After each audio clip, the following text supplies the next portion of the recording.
Әлжер қалайсың? Санжарды өтір. Естімеп едіңіз? Негізі алтынай.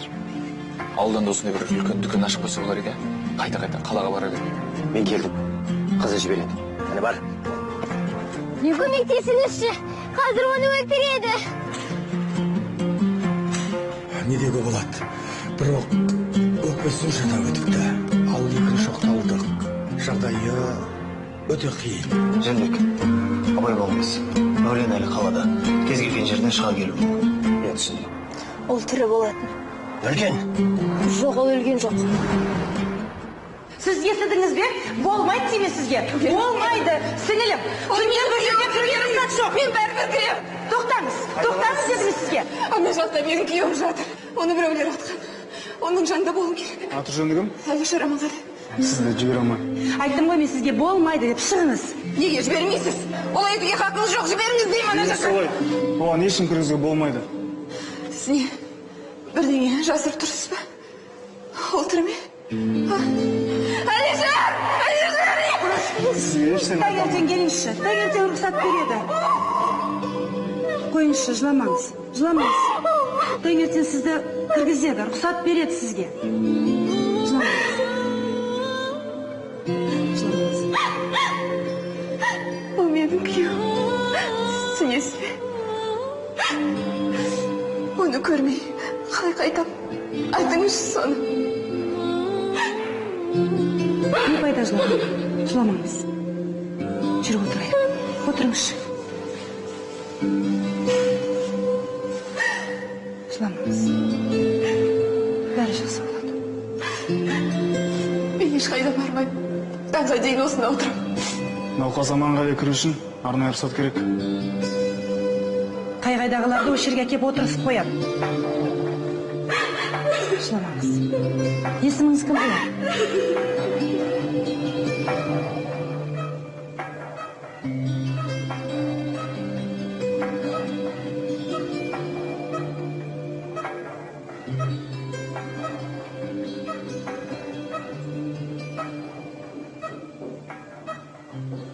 Керекті құжаттардың тізімін Аяннан аласыңдар ғой? Жарайды. Ана біз құжаттарды тез арада реттеуге тырысамыз. Иә, ең бастысы ештеңені ұмытпаңдар. Жарай ма? Кейін Алматыда жолығамыз. Жақсы. Нұрет аға, мен әкем әлі күмәнданып жүр.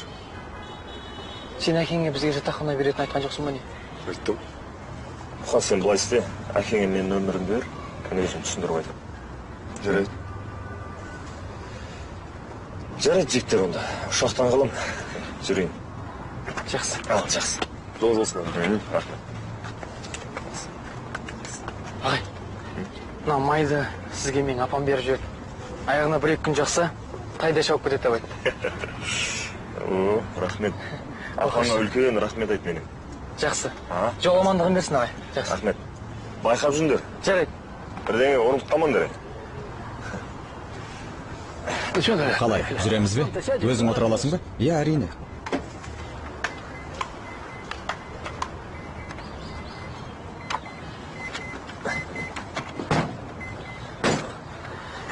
Балаларды алып кеткенің жақсы болды. Иығымнан бір жүк түскендей болды ғой. Кеттік бе? Иә, қазір. Алло? Алло, Дәулет. Не жіберді? Қалайсың? Әлішер ауруханада. Не болды? Біреулер атқан көрінеді. Жақсы ма өзі айту? Иә, бірақ мен оған кіргізбей жатыр. Болды, ешкімге айтпай қой. Мен барам. Олег Петрович, мені Қарағандыға жеткізіп саласыз ба?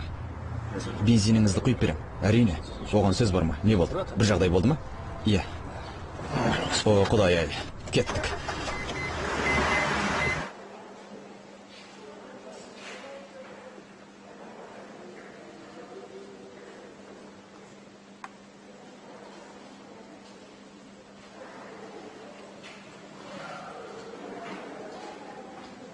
Осы уақытта отырсыз. Басшылықтың рұқсатсыз ешкім кіре салмайды. Ендеше басшылықтың нөмірін берсеңізші. Болмайды. Болмайды. Бір сөзді қайталап айтудан шаршамайды екенсіз.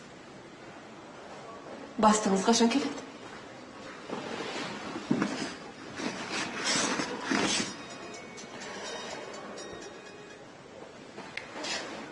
Алло, Николай. Алло, Меруерт, сәлеметсіз бе? Әлішерді ала алмай тұрмын. Қасыңда болса сөйлесем деп ем. Николай, мен қазір Қарағандының ауруханасындамын.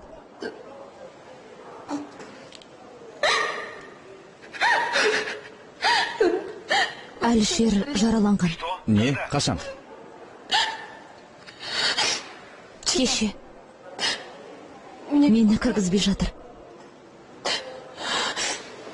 Оған оқ атыпты. Дәрігерлер ота жасады. Меруерт, мықты болыңыз. Мен алғашқы ұшақпен жетемін. Туыстарына хабарластыңыз ба? Жоқ, тек Дәулетке ғана айттым. Анасына айта алмадым.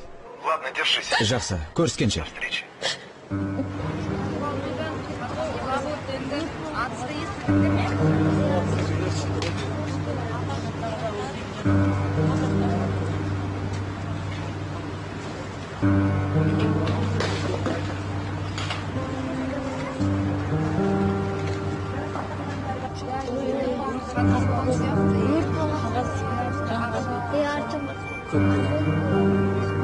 Не болып жатыр? Өрт болды. Заңсыз карта ойнаған дейді. Иә, сол өрттен кейін ақшаның жанғанын көріпті ғой. Көп пе екен? Кім біліпті, түгі қалмай жанып кетті ғой, ұзақ өртенді. Атысты естідіңдер ме? Иә, сол атыстан кейін өрт шықты ғой. Мүмкін ағаш заттар, қағаздар көп болған шығар. Ғимараттың қанша жерді қамтыды өрт? Ал кім не көрді айтыңыз маған? Ой, аға карта ойнаған деме ішінде.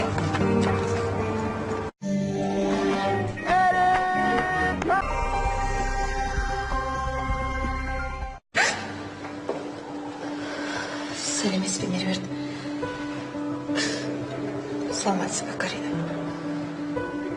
Әлішер қалай? Мен жағдайын білейін деп келіп ем. Сіз оны көрдіңіз бе? Жоқ. Мен кіргізбей қойды. Кеше Әлішерге ота жасады. Жарас, яғни тергеуші оған ешкімді кіргізуге болмайды деген.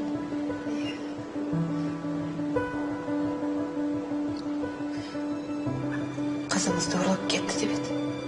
Табылды ма? Сіз ештеңе білмейді екенсіз ғой.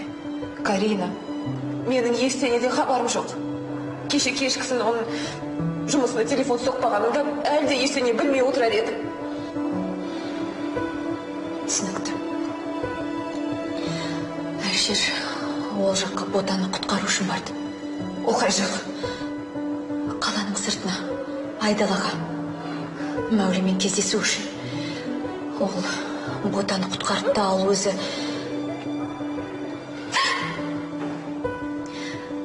Меруерт, сіз туған туыстарына хабарластыңыз ба?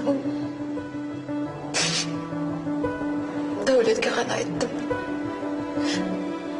Анасына айтуға жүрегім дауаламай тұр. Ал дәрігерлер не дейді? Ештеңе. Әзірге есін жиған жоқ, тиіп болды.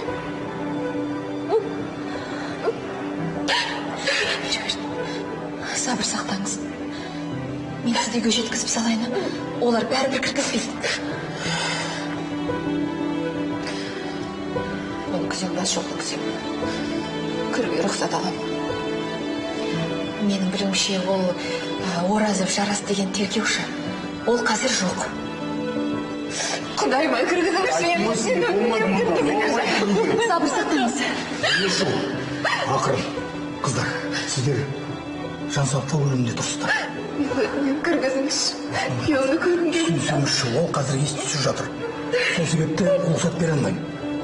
Егер шуласаңыздар, амал жоқ. Полициядан сіздерді далаға шығаруды өтінуге тура келеді. Кешіріңіз, дәрігер. Одан да үйіңізге қайтыңыз. Егер бір жаңалық болса, сізге дереу хабар береміз. Иә, қайтқандарың үшін қайтыңыздар.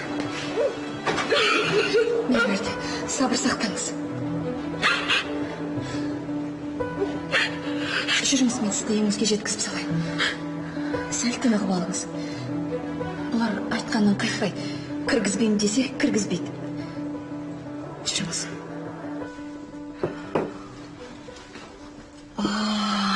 Сынай, өте дәмді көрінеді. Бұл үнді халқының дәстүрлі ұлттық тағамы. Қаласаң, саған да істеп беретейін. Қасында болғаның қандай жақсы. Я, бірақ маған кету керек. Қойшы, тағы да бір күнге қалшы. Сені студияға апарып келем.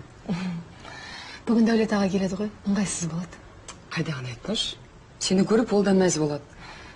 Ойымызда ортақ. Қандай ой? Қазіргі кезде дуэтпен ән салу сәнге айналып кетті деп едім ғой. Ты өзің де ән айтқансың. Маған осы ұсынысың ұнады. Студиядағы жігіттерге айтып көрейін. Композиторда қарсы болмайды деп ойлаймын.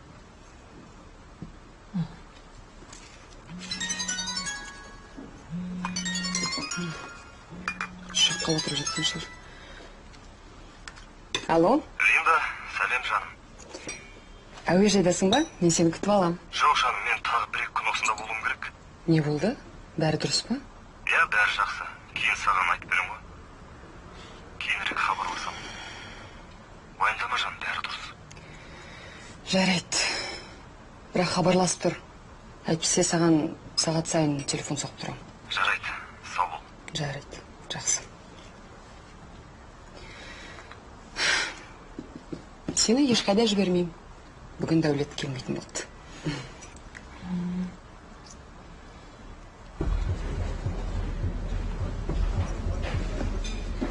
Ассалаумалейкум.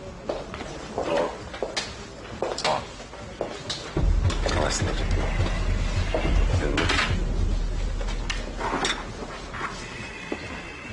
Иә, жаңа. Барып кетіп қарағым. Әлішерің ауруханада жатыр екен. Естіген. Оны атып кетіпті ол. Соған қарағанда тағы біреулер тапсыз берген сияқты.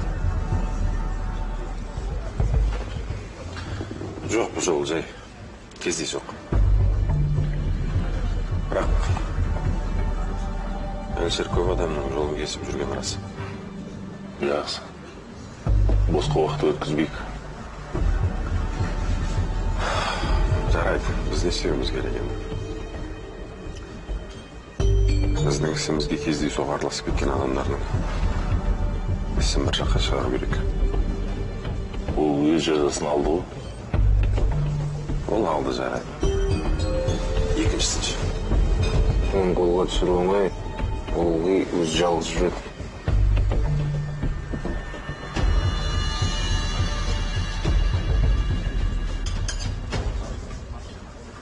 Қаланың сыртын алып шығып, сылап тұрып жазайын беріңдерші.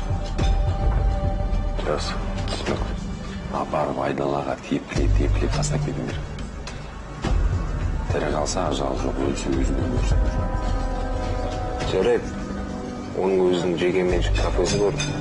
Ылғи да сол жерде жүрді. Жүрді ұстаймыз ол.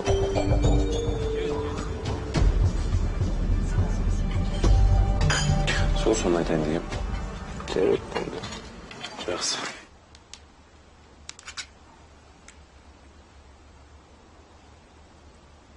Қалайсың, қызым? Амансыз, папа. Сенің суреттеріңді тауып алдым.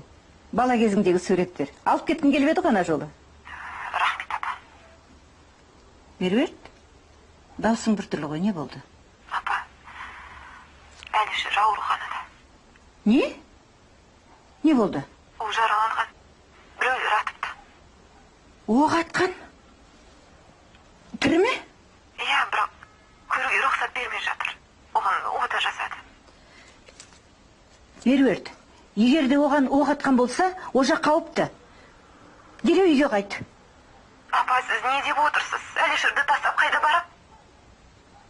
Иә, бірақ сен өзің... Папа, мен Әлішерді тастамайым. Болды. Менің кетуім керек, сау болыңыз.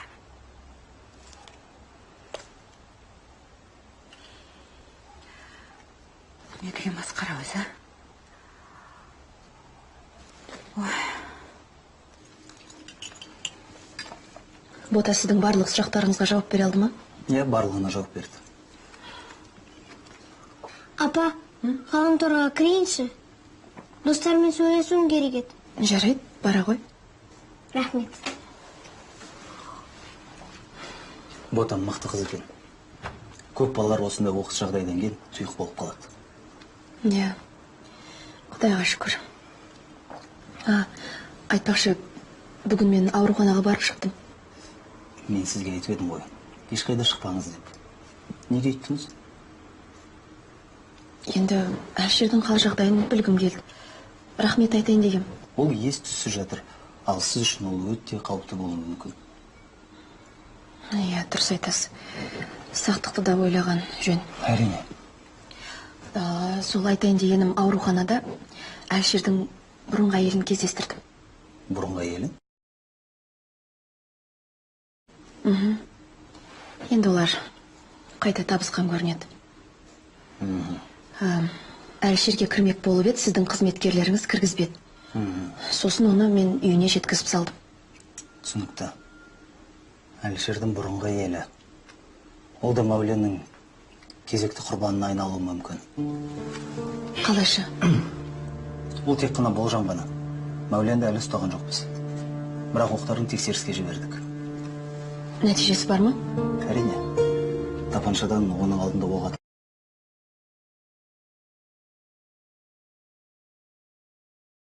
атылған болып шықты. Бүгін сараптама қорытындысы шығады. Түсінікті. Кел отыр.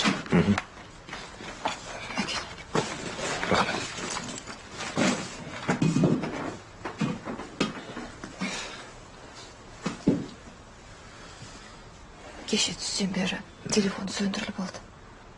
Ал кешке түске таман жұмысына қоңырау шалды. Хатшысы айтты. Болды, Меруерт, жылама. Ең бастысы аман ғой. Апама хабарласқан жоқсың ба? Әзірше айтпай қояқ, уайымдап қалар. Е? Болды, бәрі жақсы болды. Оның қай жеріне оқ тигенін деп білмеймін. Анықтаймыз.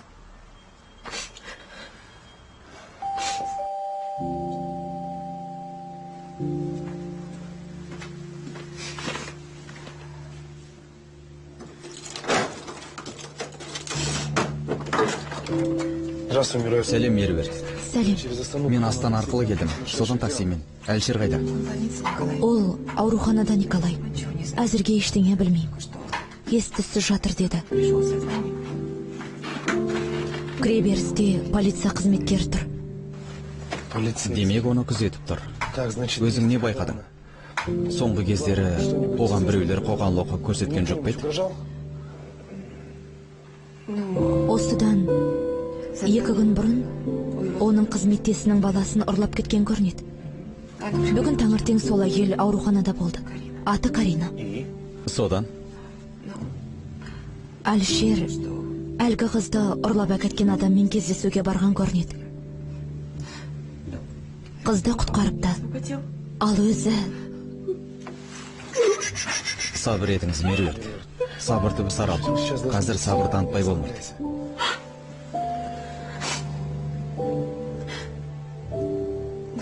Әлшер бала ұрлауға байланысты оқиғаның өзіне тікелей қатысы бар екенін айтты.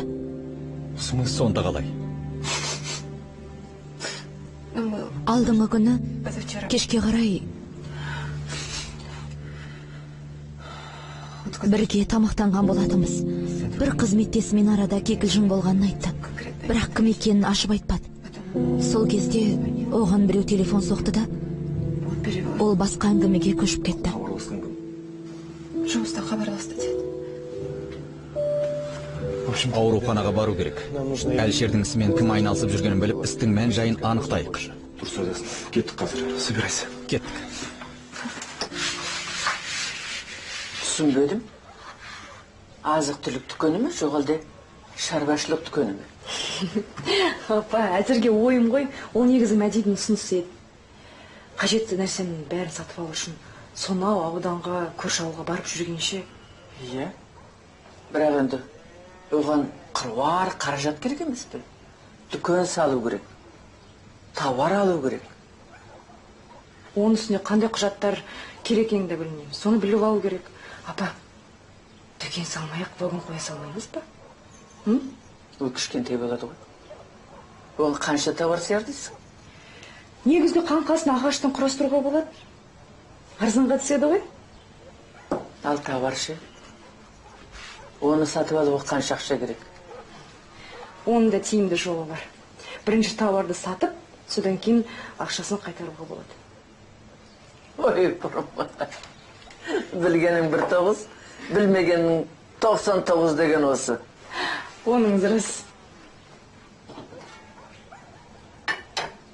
Алтынай, сені көңіл күйің болмай жүргені маған ауыр бататын. Естіп, күліп, көңілді жүрші балам.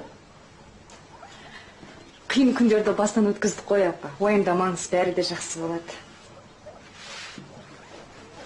Әлішерге хабарласайыншы. Сөйлеспегелі көп болды.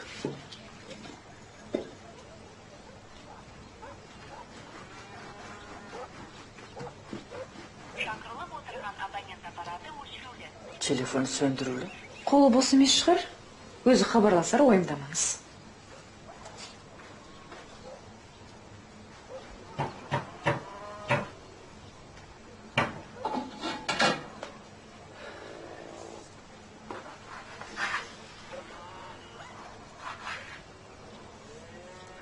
Апа, Мәди келді. Болмайтынын түсіндіріңізші. Менің қолымда бұйрық бар. Болмайды. Кімнің бұйрығы? Басшылықтың. Қойш, жарайды. Рұқсат бермейді. Бұйрықты кім бергенін білейік те. Біз бөтен емеспіз ғой. Неге жібермейді? Тергеуші шығар. Демек Әлішерге әлі де қауіп төніп тұр деген сөз. Бұл қиын болды ғой. Басшыларың қайда? Қайтесің? Олар бәрібір ештеңе айтпайды. Олай болса мен кетпеймін. Қазір Меруерт тағы кофе әкеледі. Таң атқанша осында отырам.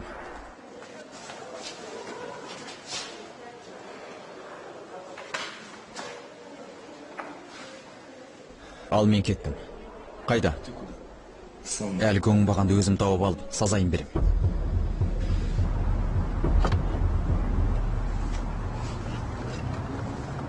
Ассаламағалейкум, дәке. Уалейкумассалам. Қол қалай? Өте жақсы. Иә. Әңгімеңді айта бер. Естіген шығарсыз. Әлішер ауруханада жатыр. Иә. Бірақ ол сенің жұмысыңның нәтижесі емес. Ол әлгі Ислам Мәуленнің ісі. Енді Әлішер ауруханада жатыр. Демек біз Жәнібекті қолға аламыз ғой. Солай ма? Жоқ. Мәулен екеуміздің шаруамыз екі бөлек. Ол Әлішермен есеп айырысты. Оның өз есебі болды. Ал Әлішерді мен өзімше жазалайым. Енді ол ауруханада ес-түссіз жатыр ол. Бір айда шыға ма, шықпай ма деген ғой. Сен не? Істі орта жолдан тастап, тайып тұрмақшымысың? Жоқ. Мен бір істі екі рет атқарып не қыламыз деп ойлаған? Сен түсінбедің. Әлішердің қиналған мен өз көзімен көргім келеді. Сондықтан көп сөзді қойда, жұмысыңды атқар. Бүгін. Жарайды.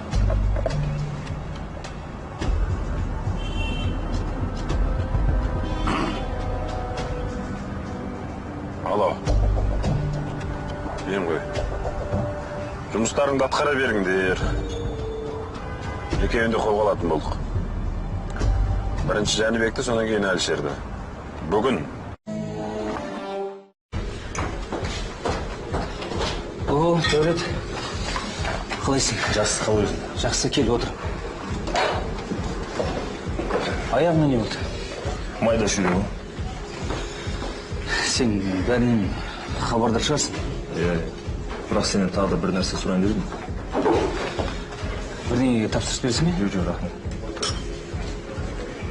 Әлішерге жасалған қастандық пен баланың ұрланған екеуі бір-біріне қатысы бар деген рас па не? Иә, рас. Бар білгенді айтайын. Біздің бір қызметкер Карина есімді әйелдің қызын ұрлап әкетті. Басынан айтқанда, осының барлығы Алишер Мәуленді жұмыстан шығарып жібергеннен басталды. Мәулен деген сенің жанында жүретін ба? Иә, бірақ біз енді араласпаймыз. Қысқасы, Мәулен Алишерге тісін қайрап жүрген. Сазайын тарттырам деген. Ал баланың ұрланған не қатысы бар бұл жерде? Анығы ешкім білмейді. Қызды ұрлап, сол арқылы Алишерді қақпанға түсіргісі келген сияқты. Алишер сол үшін барған ғой.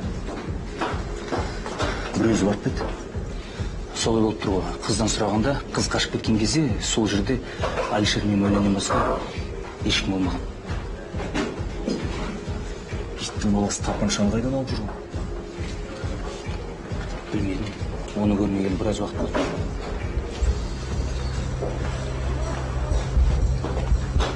Жігіттер, қалайсыңдар? Мәулен, мен не істеп жүрсің тараңда? Ағам ауруханаға түсіп болған, соған келген. Өзің?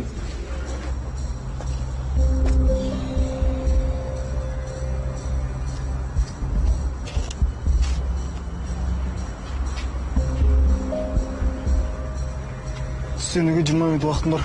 Содан соң қайтарым күзетке ораламын. Қазір онда Марат тұр. Соған қарағанда бір беделді кісі жатқан сияқты. Иә, бір комбинаттың бастығы ғой.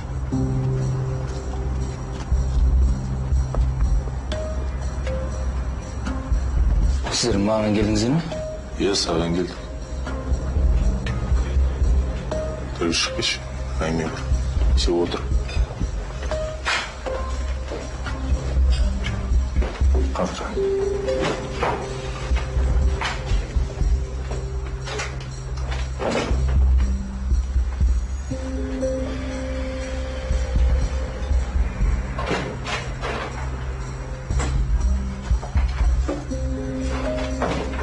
Қане болды?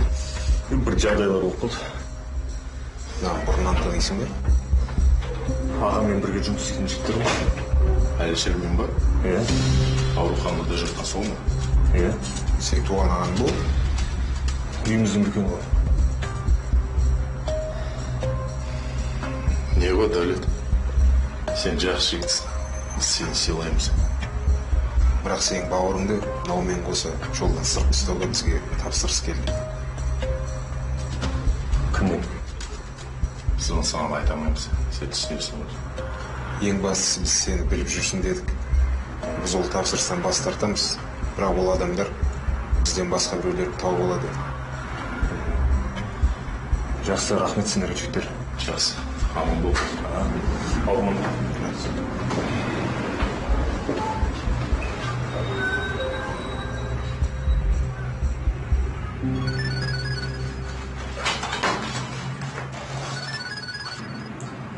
Алло. Дәулет қайдасың? Меруерт мына жақта шу шығарып жатыр. Ладно, жарайды, қазір барам. Хорошо, жду. Жақсы, күтем.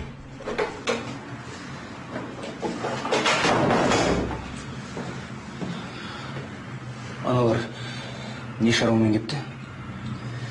Ертең жолыққанда айтамын, жарай ма? Қазір кету керек. Жақсы.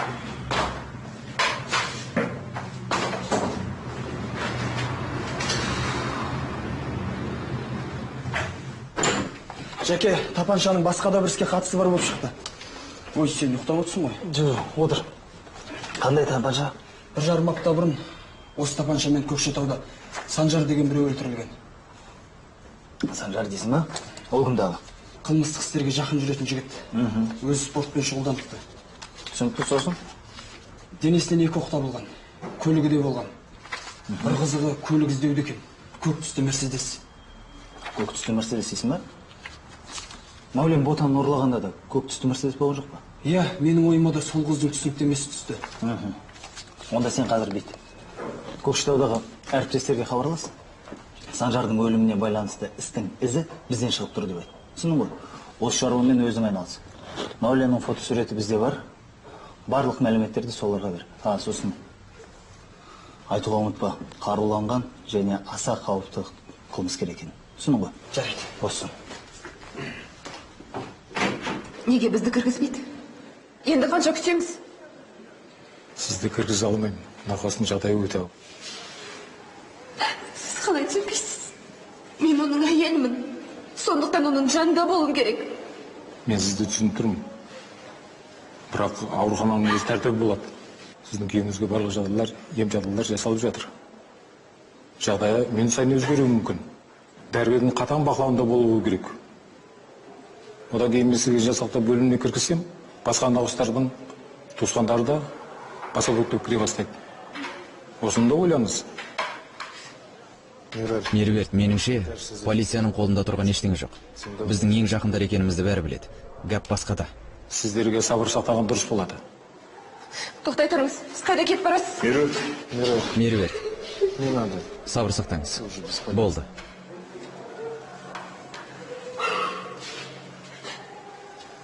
Меруерт, үйге кеткеніміз дұрыс болар. Мен ешқайда кетпеймін. Ішке кіруге рұқсат бергенше мен осында отырамын.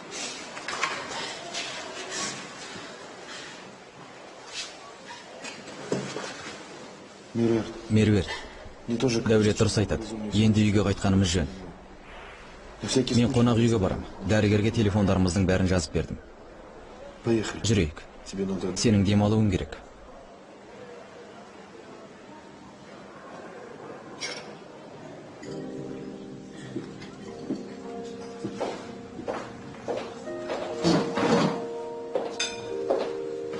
Ассалаумағалейкум, деге.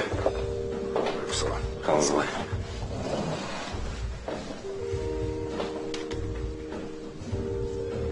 Неге шақырдың? Таңға дейін күте алмадың ба? Сіз бәрін өзіңіз білсін деп, көрсін деп ойладым. Біткен істің басына жақсы келер қасына деген. Әкел таспаны.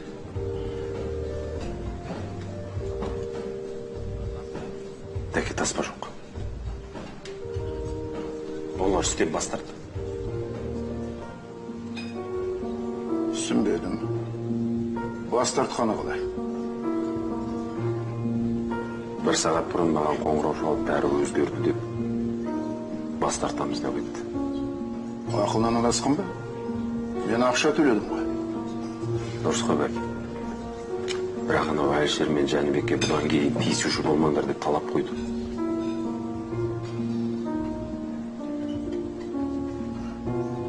Бас-басына бей болған өңкөй қиқым. Дәке ол қиқым емес олар. Қауіпті адамдар. Сөзінде тұрмаған адам мал жемейтін сабан. Жұмысыңа тәнтімін. Айтарға сөзім жоқ. Ақшаны алуын алып, артынан бықсып отырсың. Мынау берген ақшаңыз. Мен ертең қаладан кетемін. Сонда сен не? Әлгі қарақшыларды алдап соқтың ба? Бәлесінен аулап деке, қояқшы. Қауіпті адамдар. Ренжімеші. Бұдан бұлай. Мен сені көрмейтін бұлай. Дәке, ренжімеші.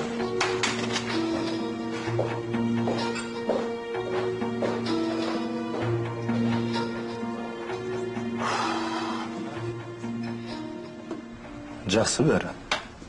Тағы да біраз кідіре тұруым керек. Аяғың мазалап жүрген жоқ па? Жоқ. Бір шаруалар шығып қалды. Уайымдама. Әдетте уайымдама деп айтқанда адам одан сайын қобалжиды. Өзіңе өзің абай бол. Иә. Мен сені сүйем жаным. Мен де. Линданың жағдай қалай? Жақсы. Сол мені уайымдап отырған. Ол түсінікті ғой. Әлі ән айтып жүр ме? Иә. Жаңа ән жазып жатыр. Ән айтуға қолдау жасағаның қандай жақсы? Сүйікті. Жұмыс ғой, сосын қарсы болған жоқпын.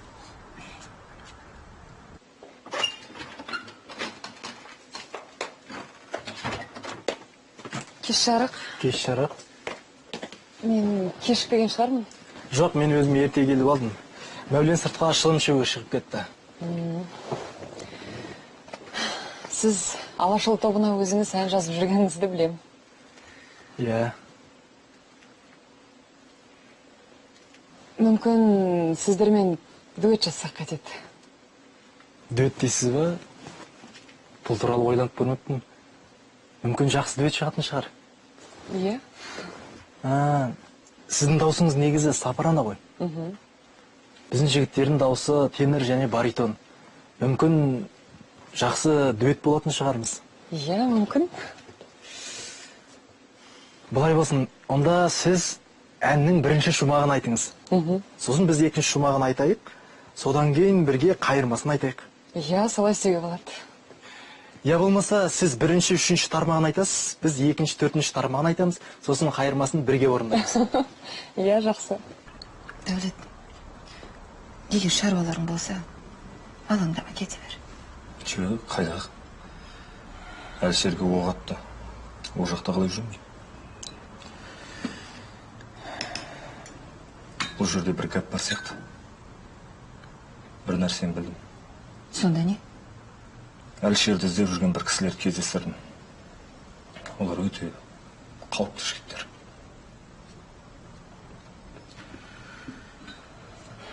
Құдай. Сол үшін үшеуде болған дұрыс.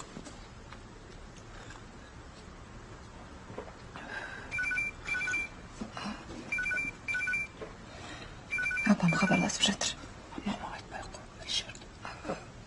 Алло, жоқ, желінің кесірінен ғой. Иә, мен үйдемін. Әлішер ме? Ол үйде емес. Иә. Кен орнына кеткен ғой. Ол жақта телефон желісін мүлдем ұстамайды. Міндетті түрде хабарласады ғой. Апа, өзіңіз амансыз ба? Иә, жарайды онда. Сау болыңыз. Апамызды уайымға салмағанымыз дұрыс қой.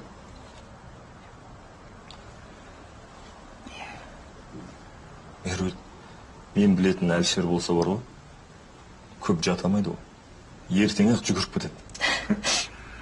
Көресің бе? Уайымдама.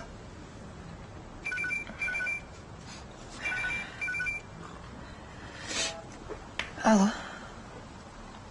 Иә? Не? Қашан? Мен қазір барам. Неге? Ал дәлізде отырсамшы? Иә, түсінікті. Иә, түсіндім. Рахмет. Көп рахмет сізге. Не дейді? Әлішер есін жепті.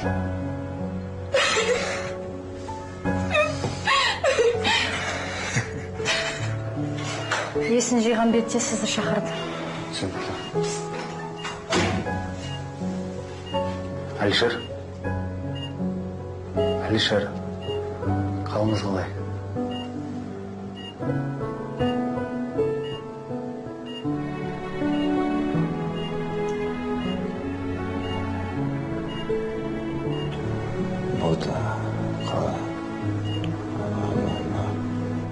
Бота аман есен анасының қасында.